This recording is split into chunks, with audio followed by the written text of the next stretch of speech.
ಅಪ್ಪಮ್ಮ ಯಾಕೆ ಇಂಪಾರ್ಟೆಂಟ್ ನಮಗೆ? ಯಾಕೆ ಇಂಪಾರ್ಟೆಂಟ್ ಅಂದರೆ ನಮ್ಮನ್ನ ಜೀವನದಲ್ಲಿ ನಿಸ್ವಾರ್ಥವಾಗಿ ಯಾವುದೇ ಸ್ವಾರ್ಥ ಇಲ್ಲದೇನೆ ಪ್ರೀತಿ ಮಾಡೋ ಒಂದೇ ಒಂದು ಜೀವ ಅಂದರೆ ಅಮ್ಮ. ಒಂದೇ ಜೀವನೇ. ನೀವು ಇಲ್ಲಿ ಇದ್ದೀರಾ ಈಗ, ಮನೇಲಿ ಏನಾದರೂ ತಿಂತಾರೋ ತಿನ್ನುವಾಗ ನಮ್ಮ ಖುಷಿ ಇದ್ರೆ ತಿಂತಿದ್ದು, ನಮ್ಮ ಖುಷಿಕಾಯಿ ಇದ್ರೆ ತಿಂತಿದ್ದು, ನಮ್ಮ ರೋಷನ್ ಇದ್ರೆ ತಿಂತಿದ್ದು, ಏನಾದರೂ ನೆನಪು ಮಾಡ್ಬೋದು. ರೈಟ್? ಅರ್ಥ ಆಯ್ತಾ? ಅಷ್ಟೊಂದು ನಮ್ಮನ್ನು ಯಾಕೆ ಪ್ರೀತಿ ಮಾಡಿದ್ರು ಕೂಡ ಅಲ್ವಾ ಮಗ? ಅವರಿಗೆ ದೇವರ ಪ್ರತ್ಯಕ್ಷ ಆಗಿ ಏನಾದರೂ ಒಂದು ಕೇಳೋಕ್ಕೂ ಅಮಾನ್ಯ ಅಂತ ಹೇಳಿದೆ ತಾಯಿಗೆ. ತಾಯಿ ಕೇಳೋದು ಒಂದೇ, ನನ್ನ ಮಗಳು ನನ್ನ ಮಗ ಓದಿ ದೊಡ್ಡವನಾಗಿ ಸಮಾಜದಲ್ಲಿ ಒಳ್ಳೆಯ ಸ್ಥಾನ ಪಡಿಬೇಕು, ಮತ್ತೆ ಸುಖವಾದ ಜೀವನವನ್ನು, ನೆಮ್ಮದಿ ಜೀವನವನ್ನು ಬದುಕಬೇಕು. ರೈಟ್? ಅವ್ರ ಸಲುವಾಗಿ ಏನು ಕೇಳ್ಕೊಳ್ಳೋದ? ರೈಟ್? ಅರ್ಥ ಆಯ್ತಲ್ಲ?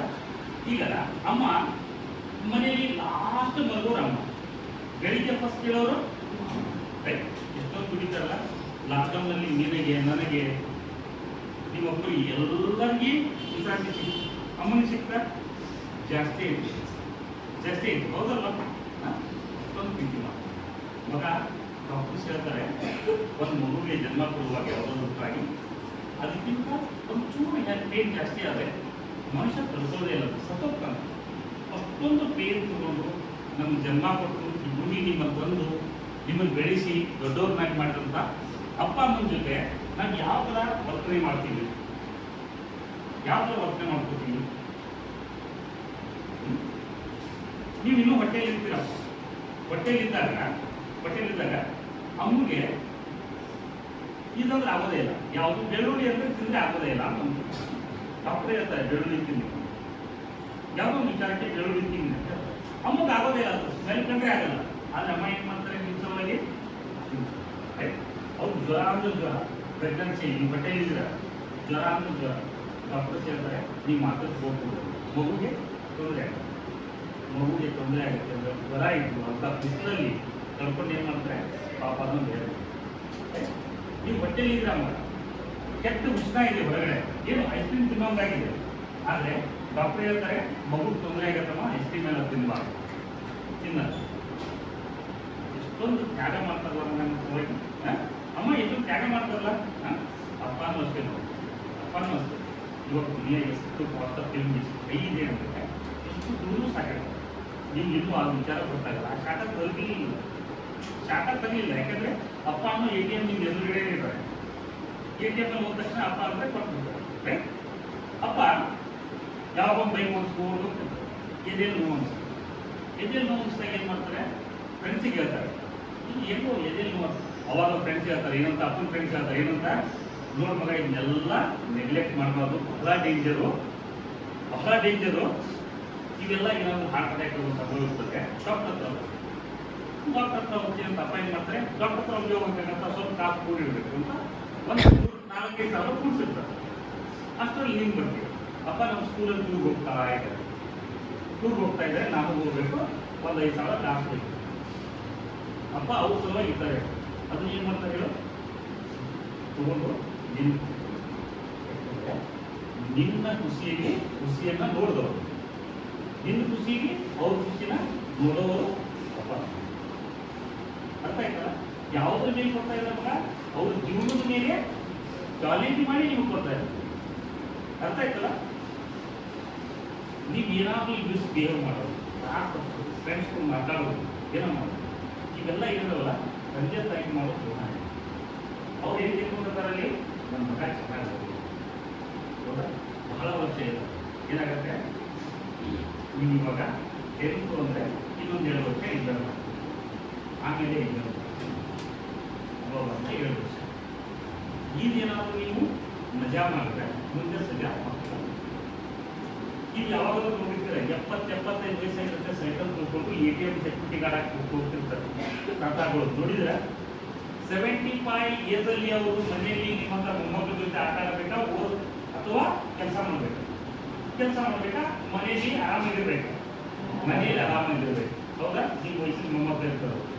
ಅದು ದುಡಿಯಕ್ಕೆ ಯಾಕೆ ಹೋಗ್ತಾ ಇದ್ದಾರೆ, ನಿಮ್ಮ ವಯಸ್ಸಲ್ಲಿ ಅವರು ಸಖತ್ತಾಗಿ ಮಜಾ ಮಾಡೋದು. ಈಗ ಏನ್ ಮಾಡ್ತಾ ಇದ್ದಾರೆ? ಸಜಾ ತೆಗಿತಾರೆ. ಅರ್ಥ ಆಯ್ತಲ್ಲ? 5 ರಿಂದ 7 ವರ್ಷ ಅಂತ ನೀವು ಸ್ಯಾಕ್ರಿಫೈಸ್ 5 to 7 years. ನೀವು ಅಂದ್ಕೊಂಡಿದ್ದೀರಾ ನಮ್ಗೆ ಇದೇ ವಯಸ್ಸು ಎಂಜಾಯ್ ಮಾಡೋದು ಮಸ್ತಿ ಮಾಡೋದು? No chance. ಅಲ್ಲ, ಇದು ವಿದ್ಯಾರ್ಥಿನಿಗೆ ಮಾಡಿದಂಥ ವಯಸ್ಸು. ನೀವು ಬೇಕಾದ್ರೆ ತಿಳ್ಕೊಂಡು ನೋಡಿ, ವಿದ್ಯಾರ್ಥಿನಿಗೆ ಮಾಡಿದಂಥ ವಯಸ್ಸು. ಎಲ್ಲ ಥರದಿಂದ ವಿದ್ಯೆ ಕಲಿಯೋಕ್ಕೆ ಅವಕಾಶ ಇರುತ್ತೆ. Neurons speed, number of neurons ಜಾಸ್ತಿ ಇರ್ತದೆ, ರೈಟ್? ಆಮೇಲೆ ಜೀವಪೂರ್ತಿ ಎಂಜಾಯ್ ಮಾಡ್ಬೋದು. ಆದರೆ ಇವಾಗ ಏನಾದರೂ ಎಂಜಾಯ್ ಮಾಡಿದ್ರೆ ಜೀವಪೂರ್ತಿ ಪನಿಷ್ಮೆಂಟ್ ಆಗ್ತಾರೆ. ಅರ್ಥ ಆಯ್ತಾ? ಸೀರಿಯಸ್ ಇರಬೇಕು. ಈಗಿಂದ ಹೋದ್ಮೇಲೆ ಮನೆಗೆ ಹೋದ್ಮೇಲೆ ಮಾಡೋ ಫಸ್ಟ್ ಕೆಲಸ ಅಂದರೆ ನಿಮ್ಮ ತಂದೆ ಕಾಲ ಮೇಲೆ ತಾಯಿ ಕಾಲ ಮೇಲೆ ಬಿಟ್ಟು ಕ್ಷಮೆ ಕೇಳೋದು. ಯಾವಾಗದು ನೋಯಿಂಗೆ ಅವ್ರ ಮನಸ್ಸು ಮುಚ್ಚಿರ್ತೀವಿ ಅಲ್ವಾ? ಮನಸ್ಸು ಮುಚ್ಚಿರ್ತೀವಿ, ಅವ್ರನ್ನ ತಪ್ಪಿಕೊಂಡು ಹೇಳೋದು, ನೀನು ಮೆಚ್ಚುವಂತಹ ಮಗ ಆಗ್ತೀನಿ ಅಮ್ಮ, ನೀನು ಮೆಚ್ಚುವಂತಹ ಮಗ ಆಗ್ತೀನಿ, ನೀನು ಮೆಚ್ಚುವಂಥ ಮಗಳಾಗಿ ನಾನು ಪ್ರೂವ್ ಮಾಡ್ತೀನಿ. ನಮ್ಗೆ ಸಾಕಷ್ಟು ಮಕ್ಕಳು ಬರ್ಕೊಟ್ಟಾರೆ, ಲೆಟರ್ನ ತೋರಿಸ್ತೀನಿ ನಾನು, ಆಗಿದ್ದಾರೆ ಕೂಡ. ಅವ್ರು ಬರ್ಕೊಟ್ಟಿದ್ದಾರೆ, ಸರ್ ನಾನು ನಿಮ್ಮ ಮೇಲೆ ನಾನು ಐ ಪ್ರಾಮಿಸ್ ಮೈ ಸೆಲ್ಫ್, ನಾನು ನಮ್ಮ ಅಪ್ಪ ಅಮ್ಮನ ಯಾವ ಕಾರಣಕ್ಕೂ ಮನಸ್ಸು ಮಾಡಿಸೋದು. ಯಾಕಂದರೆ ನೀವು BLS ಮಾಡಿಸಿದ್ರಿ, ಅವ್ರ ಅಪ್ಪ ಅಮ್ಮ ಎಷ್ಟು ಇಷ್ಟಪಡ್ತಾರೆ ಅನ್ಸೋದು, ರೈಟ್? ಅಪ್ಪ ಇನ್ನೂ ಬಾಯಲ್ಲಿ ಹಾಕಿರಲ್ಲ, ಅಮ್ಮ ಇನ್ನೂ ಬಾಯಲ್ಲಿ ಹಾಕಿರಲ್ಲ. ಏನಾದರೂ ಫಂಕ್ಷನ್ ಹೋದಾಗ ಏನಾದರೂ ಒಳ್ಳೆ ತಿಂಡಿ ತಿಂದು ರುಚಿ ಇದ್ದ ತಕ್ಷಣ ಅಯ್ಯೋ ಮಗಳು ಬರ್ಬೇಕು, ಅಯ್ಯೋ ಮಗ ಇರಬೇಕು. ಅಪ್ಪನ ಯಾರೋ ಒಂದು ರೆಸ್ಟೋರೆಂಟಲ್ಲಿ ಕರ್ಕೊಂಡು ಹೋಗ್ತಾರೆ, ಒಂದು ಡಿನ್ನರ್ ಮಾಡಿಸ್ತಾರೆ, ಡಿನ್ನರ್ ತಿಂದಿರ್ತಾರೆ, ಅವ್ನು ವಿಸಿಟಿಂಗ್ ಕಾರ್ಡ್ ಕೊಡ್ತಾರೆ ಕ್ಯಾಂಟೀನ್ ಅವರು, ಏನಂತ ಇವನು ಯಾವಾಗ ಕರ್ಕೊಂಡು ಹೋಗಿ ತಿನ್ನಿಸ್ಬೇಕು ಅಲ್ವಾ? ಹೌದಲ್ಲ ಮಗ? ಅಷ್ಟು ಯಾರು ಪ್ರೀತಿ ಮಾಡ್ತಾರೆ? ಯಾರೋ ಫ್ರೆಂಡ್ಸ್ ಪ್ರೀತಿ ಮಾಡ್ತಾರೆ ಅಷ್ಟು? ಯಾರು ನಾಳೆ ಬರೋದು ಯಾರು ಪ್ರೀತಿ ಮಾಡೋದು? ಎಲ್ಲ ಡಿಪೆಂಡಿಗೆ ತಿನ್ನಿಸು. ಅಪ್ಪ ಅಮ್ಮ ಮಾತ್ರ. ಅಪ್ಪ ಅಮ್ಮನ ಜೊತೆ ಎಷ್ಟು ವರ್ಷ ಇರ್ತೀವಪ್ಪ ನಾವು? 100 ವರ್ಷ ಇರ್ತೀವ?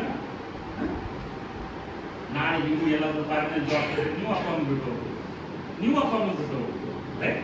ಅದೆಲ್ಲ ಬರ್ತಿದ್ದು ಅಪ್ಪ ಅಮ್ಮನ ಪ್ರೀತಿ.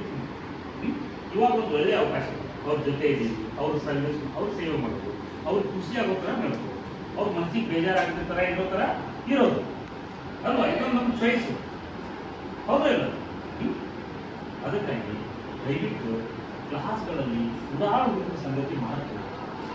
ಯಾರಾದರೂ ಫ್ರೆಂಡ್ಸು ಸರಿ ಇಲ್ಲ ಅಂದರೆ ಅವನಿಗೆ ನೀವು ಆಗ್ತೀವಿ 2 ದಿನದಲ್ಲಿ, ಅವ್ನು ಬಿಟ್ಬಿಡು, ಫ್ರೆಂಡ್ಶಿಪ್ ಬಿಟ್ಬಿಡು, ಅವನಿಂದ ದೂರ ಇರು. ಹಂಗಂತ ಗಲಾಟೆ ಮಾಡ್ಕೊಂಡು ಕೂಡ ಅವನ ಜೊತೆ ದೂರ ಇರೋದು ದೂರ ಇರ್ಬೇಕು ಅಷ್ಟೇ, ನ್ಯೂಟ್ರಲ್ ಆಗಿರ್ಕೊಂಡು, ರೈಟ್? ಅರ್ಥ ಆಯ್ತಲ್ಲ? ಇದೊಂದು ಮಾಡಿ. ಎರಡನೇದು, ಸುಮ್ಮನೆ ಟೈಮ್ ವೇಸ್ಟ್ ಮಾಡಿ. ಎಂಜಾಯ್ ಮಾಡೋರು ಎಂಜಾಯ್ ಮಾಡಿ, ಸ್ಪೋರ್ಟ್ಸ್ ಆಡೋರು ಆಟ ಆಡಿ, ಆಮೇಲೆ ಮನೆಗೆ ಬಂದರೆ ಎಲ್ಲ ತಲೆಗೆ ಹೋಗ್ಬೇಕು. ಅಪ್ಪ ಅವ್ರು ಕೆಲಸ ಮಾಡ್ತಾರೆ, ಹೌದಲ್ವಾ? ಶ್ರಮ ಪಟ್ಟು ದುಡಿತಾರೆ, ಯಾವಾಗ ನಮ್ಗೆ ಊಟ ಬಟ್ಟೆ ಎಲ್ಲ ಬರೋದು ಅಲ್ವಾ? ಅಮ್ಮ ಏನು ಮಾಡ್ತಾರೆ? ಮನೆಯಲ್ಲಿ ಎಲ್ಲ ನಮಗೆ ತಿಂಡಿ, ಊಟ, ನಮ್ಮ ಸ್ನಾನ ಎಲ್ಲ ನೋಡ್ಕೊಳ್ತಾರೆ, ರೈಟ್? ಇವೆರಡು ಅವ್ರ ಕೆಲಸ ಅವ್ರು ಮಾಡ್ತಾರೆ, ಶ್ರಮ ಪಟ್ಟು ಮಾಡ್ತಾರೆ, ನಿಷ್ಠೆಯಿಂದ ಮಾಡ್ತಾರೆ, ರೈಟ್? ನಾವು ಮಕ್ಕಳಾಗಿ, ನೀವು ಮಕ್ಕಳಾಗಿ ಏನು ಕೆಲಸ ಮಾಡಬೇಕು ಮಗ? ನೀವು ನಿಮ್ಮ ಕರ್ತವ್ಯ ನೀವು ಮಾಡಿ. ನಿಮ್ಮ ಕರ್ತವ್ಯ ಏನು ಮಗ? ಓದೋದು.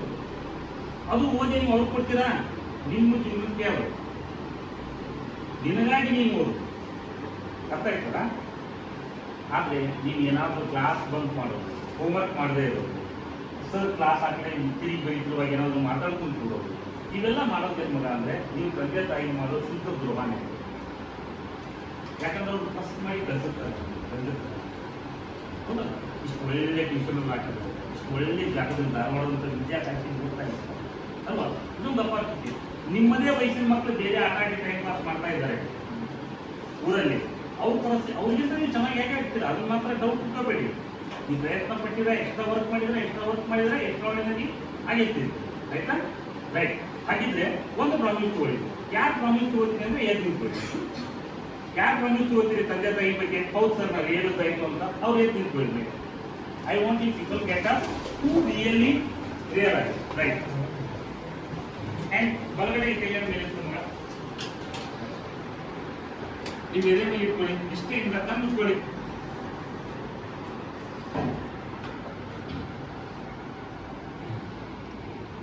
I promise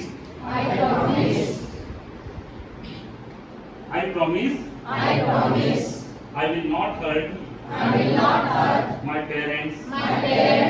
I promise I will not hurt my parents by my action or my words. I promise I never hurt my parents by my action and my words too.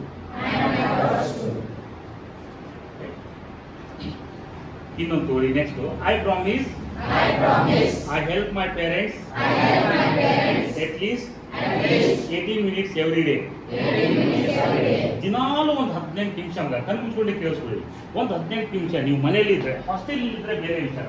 ಮನೇಲಿ ಇದ್ದಾಗ ಒಂದು 18 ಮಿನಿಟ್ಸು ಅಪ್ಪ ಅಮ್ಮಗೆ help ಮಾಡಿ. ಅಮ್ಮ ನಾಷ್ಟ ಮಾಡ್ತಾರ, ಅವ್ರಿಗೆ ತರಕಾರಿ ಕಟ್ ಮಾಡ್ತಾರೆ. ಬಟ್ಟೆ ತೊಳಿತಾ ಇದ್ದಾರಾ, ಬಟ್ಟೆ ತಗೊಂಡು ಮೇಲಾಕಿ, ಬಟ್ಟೆ ತೊಳೆದು ಮೇಲಾಕಿದಾರ, ಬಟ್ಟೆ ತಗೊಂಡು ಕೆಳಗಡೆ ಬನ್ನಿ, ಮಡಿಚಡಕ್ಕೆ ಹೆಲ್ಪ್ ಮಾಡಿ. ರೈಟ್? ಈ ತರ ಅಪ್ಪ ಅಮ್ಮಗೆ ಹೆಲ್ಪ್ ಮಾಡ್ಬೇಕು. ದಿವಸ ಡೇ ಟು ಡೇ ವರ್ಕ್ ಅಲ್ಲಿ ಅಪ್ಪ ಅಮ್ಮನ ಹೆಲ್ಪ್ ಮಾಡಬೇಕು. ಯಾವಾಗಲೂ ತಾಯಿ ತಂದೆಗೆ ಹೋಮ್ವರ್ಕ್ ಮಾಡಿದಾಗ, ಟಿವಿ ನೋಡ್ಬೇಡ ಅಂದಾಗ, ಮೊಬೈಲ್ ತಗೊಂಡು ಕೂಡ್ಬೇಡ ಅಂದಾಗ ಬೈಬಾರ್ದು. ಒಂದು ಸ್ಟೋರಿ ಹೇಳ್ತೀನಿ ಮಗ, ಮೊಬೈಲ್ ಇದೆ ಒಂದು ಸ್ಟೋರಿ ಹೇಳ್ತೀನಿ ನಿಮಗೆ. ಮೊಬೈಲ್ ಒಂದು ಸ್ಟೋರಿ ಹೇಳ್ತೀನಿ. ಮುಂಬೈನಲ್ಲಿ ನಡೆದಿರೋದು. ಹುಡುಗಿ ಹೆಸರು ಬಂದು ರಶ್ಮಿ ಅಂತ. ಅವನ RTI ಸೀಟ್ ಸಿಕ್ಕಿತ್ತು. ಮೊಬೈಲ್ ಮುಂಬೈಲಿ ಒಳ್ಳೆ ಸ್ಕೂಲಲ್ಲಿ ಹುಡುಗಿನ ಹಾಕಿದ್ರಪ್ಪ. ಒಳ್ಳೆ ಸ್ಕೂಲಿಗೆ ಹುಡುಗಿ ಹೋಗ್ತಾ ಇತ್ತು. ಅವಾಗ ಇನ್ನೂ ಒಂದು 15 ವರ್ಷದ ನಿನ್ ಜಮಾನ. ಅವಾಗ ಇನ್ನೂ ಸ್ಮಾರ್ಟ್ ಫೋನ್ಗಳು ಅವಾಗ ಎಷ್ಟಾಗಿದ್ದು. ಅವ್ರಮ್ಮ ಫೋನ್ ಬಂದ ತಕ್ಷಣ, ಫೋನ್ ಬೇಕು ಅಂದ ತಕ್ಷಣ ಅಮ್ಮ ಎಲ್ಲೋ ಪಾತ್ರೆ ಕೆಲಸ ಮಾಡ್ತಾ ಇತ್ತು. ಸಣ್ಣ ಪುಟ್ಟ ಕೆಲಸ ಮಾಡೋ ಅಮ್ಮ ಮಗಳು ಮೊಬೈಲ್ ಅಂತಾಳೆ ಅಂತ ಒಂದು 2-3 ತಿಂಗಳು ಕಾಸು ಕೂಡಿಸಿ ಒಂದು ಮೊಬೈಲ್ ತಂದು ಕೊಟ್ಟರು. ಬ್ರೇಕ್ಫಾಸ್ಟ್ ಟೈಮು ಅಮ್ಮ ಮಗಳಿಗೆ ಮೊಬೈಲ್ ಕೊಟ್ಟರು. ಮೊಬೈಲ್ ಕೊಟ್ಟು ತಗೊಳಮ್ಮ ಮೊಬೈಲು ಅಂತ ಕೊಟ್ಟರು. ಮೊಬೈಲ್ ಕೊಟ್ಟ ತಕ್ಷಣ ಆ ಹುಡುಗಿ ಏನಂತು, ನನಗೆ ಚೈನಾ ಸೆಟ್ ತಂದಿದೆಯಾ, ಬೇಡ ಇದು ನನಗೆ ನನ್ನ ಫ್ರೆಂಡ್ಸ್ ಹತ್ರ ಅವಮಾನ ಆಗತ್ತೆ ಅಂತ ಹಾಗೆ ನಾಷ್ಟಾ ಮಾಡ್ದಂಗ without her breakfast she went to ಸ್ಕೂಲ್ಗೆ ಹೋಗ್ಬಿಟ್ಟು. ಸ್ಕೂಲ್ಗೆ ಮಗು ಹಂಗೆ ಹೋಗತ್ತೆ ಅಂದ್ರೆ ಯಾರಾದ್ರೂ ಅಪ್ಪ ಅಮ್ಮ ಸುಮ್ಮನೆ ಇರ್ತಾರ, ಕರೆದು ಕೊಡೋಕೆ ಹೋದ್ರು. ಕರೆದ್ರು ಆ ಹುಡುಗಿ ಬೇಗ ಸ್ಕೂಲ್ಗೆ ಹೋಗ್ಬಿಟ್ಟು. ಅಮ್ಮ ಕರ್ಕೊಂಡು ಆಚೆ ಹೋಯ್ತು. ಮುಂಬೈ ಅಂತ ಜಾಗ ಕಾಣಿಸ್ಲಿಲ್ಲ. ಆಮೇಲೆ ಅಮ್ಮ ಒಳಗಡೆ ಬಂದು ನೋಡಿದ್ರೆ ಗ್ಯಾಸ್ ಡೈರೆಕ್ಟ್ ಆಗಿತ್ತು. ಮಗ ಅವ್ರು ಹಾಲು ಇಡಕ್ಕಿದ್ರು ಪಾಪ. ಹೋಟು ಗ್ಯಾಸ್ ಸ್ಟವ್ ಮೇಲೆ ಗ್ಯಾಸ್ ಆನ್ ಇದೆ, ಅವ್ರಿಗೆ ಗೊತ್ತಿಲ್ಲ. ಆಚೆಯಿಂದ ಬಂದ ತಕ್ಷಣ ಕಿಚನ್ ಅಲ್ಲಿ ಏನೂ ಕಾಣಿಸ್ಲಿಲ್ಲ. ಸ್ವಿಚ್ ಆನ್, ಲೈಟ್ ಅನ್ನ ಸ್ವಿಚ್ ಆನ್ ಮಾಡಿದ್ರು. ಅಲ್ಲಿ ಗ್ಯಾಸ್ ಎಲ್ಲ ಲೀಕ್ ಆಗ್ಬಿಟ್ಟಿತ್ತು. ಆ ಮಹಿಳೆಗೆ, ಆ ಲೇಡಿಗೆ, ಆ ವಿದ್ಯಾರ್ಥಿನಿ ಇದ್ದಲ್ಲ ಅವಳ ತಾಯಿಗೆ ಬೆಂಕಿ ಅಂಟ್ಕೊಂಡ್ಬಿಟ್ಟು. ಬೆಂಕಿ ಅಂಟ್ಕೊಂಡು 90% ಬಾಡಿ ಎಲ್ಲ ಸುಟ್ಟೋಯ್ತು. ಈ ವಿಚಾರ ರಶ್ಮಿಗೆ ಹಾಗೆ ಬಾಯಿಂದ ಬಾಯಿಗೆ ಹೋಗಿ ಸ್ಕೂಲ್ ತಲುಪ್ತು. ಅವಾಗ ರಶ್ಮಿ ವೆಂಟು ICU ಬಂದು ರಶ್ಮಿ ಬಂದವಾಗ ಅಮ್ಮ ಮೊಬೈಲ್ ಬೇಡ, ನನಗೆ ನೀ ಬೇಕು ಅಂತ ಅಲಚು ಬಿಡುದು. ಮೈ ಡಿಯರ್ ಚಿಲ್ಡ್ರನ್, ಇವಾಗ ಅಮ್ಮ ಸಿಗ್ತಾರ ಹೇಳಿ? ಮೊಬೈಲ್ ಸಿಗತ್ತೆ, ಅಮ್ಮ ಸಿಗ್ತಾರ? ಮಗ, ಇದು ಮೊಬೈಲ್ ಇದೆಯಲ್ಲ ನಿಮ್ಮ ಜೀವನ ಇನ್ನೂ ಕೆಳಗೆ ತಗೊಂಡು ಹೋಗುವಂತ ವಿಚಾರ. ಒಂದು ಮೊಬೈಲ್ ಫೋನ್ ತಗೊಂಡು IAS ಮಾಡ್ತೀನಿ ಅನ್ನೋ ಕಾನ್ಫಿಡೆನ್ಸ್ ಇದ್ರೆ IAS ಮುಟ್ಟಿರೋದನ್ನ, ಇಲ್ಲ ಅಂತ ಅದ್ರ ಬಗ್ಗೆ ತಲೆ ಕೆಡಿಸ್ಕೊಬೇಡಿ. ದಿವಸಕ್ಕೆ ಹಬ್ಬ ಅಂದ್ರೆ 10 ಮಿನಿಟ್ಸ್ ಯೂಸ್ ಮಾಡಿ ಮೊಬೈಲ್ ಅನ್ನ. ಅದನ್ನೇ ಇಟ್ಕೊಂಡು ಸಿಕ್ಕಾಪಟ್ಟೆ ಅನ್ವಾಂಟೆಡ್ ಇಲ್ಲಿಟ್ರೇಟ್ ಪೀಪಲ್ ಮಾಡುವಂತ ರೀಲ್ಗಳನ್ನ, ಅಸಹ್ಯ ರೀಲ್ಗಳನ್ನ ನೋಡೋದು, ವಿಡಿಯೋ ಗೇಮ್ಗಳನ್ನ ಆಡೋದು, ಇದು ಯಾವ ತರನು ನಿಮ್ ಕರಿಯರ್ಗೆ ಹೆಲ್ಪ್ ಆಗಲ್ಲ. ಇವಾಗ ಮುಟ್ಲೇ ಕೊಡೋದು, ಮಾಡ್ಲೇ ಕೊಡೋದು. ದಯವಿಟ್ಟು ಇನ್ನೊಂದು ಪ್ರಾಮಿಸ್ ಮಾಡ್ಕೊಳ್ಳಿ. ರೈಟ್? ಮೊಬೈಲು, ಇಂಟರ್ನೆಟ್ ಇವೆಲ್ಲ ಮನಸ್ಸನ್ನ ಕೆರಳಿಸ್ತವೆ. ಓದು, ಮ್ಯೂಸಿಕ್ ಎಲ್ಲ ಮನಸ್ಸನ್ನ ಅರಳಿಸ್ತವೆ. ನಿಮ್ ಚಾಯ್ಸ್ ಯಾವಾಗಲೂ ಮನಸ್ಸನ್ನ ಅರಳಿಸೋದಾಗ್ಬೇಕು. ಯಾಕಂದ್ರೆ ಅರಳುವ ಏಜಲ್ಲಿ ಇತ್ತು ಮಕ್ಕಳು. ನೀವು ಭೂಮಿಯಿಂದ ಅರಳುವ ಏಜಲ್ಲಿ ಇದ್ದವ್ರು ನೀವು. ಇವರ ಬ್ಲೂಮಿಂಗ್ ಬರ್ಡ್ಸ್. ರೈಟ್? ಅವು ಯಾರ್ಯಾರಿಗೂ ಇದಾವೆ, ಅವ್ರು ಬಿಟ್ಬಿಡಿ. ಯಾರು ಅದಕ್ಕೆ ಅನ್ವಾಂಟೆಡ್ ಪೀಪಲ್ ಇದ್ದಾರೆ, they will use it. Right? It is not your choice here. You are a very cultured, filtered, cream layer of the society. Right here? Right here. Please sit down. Thank you.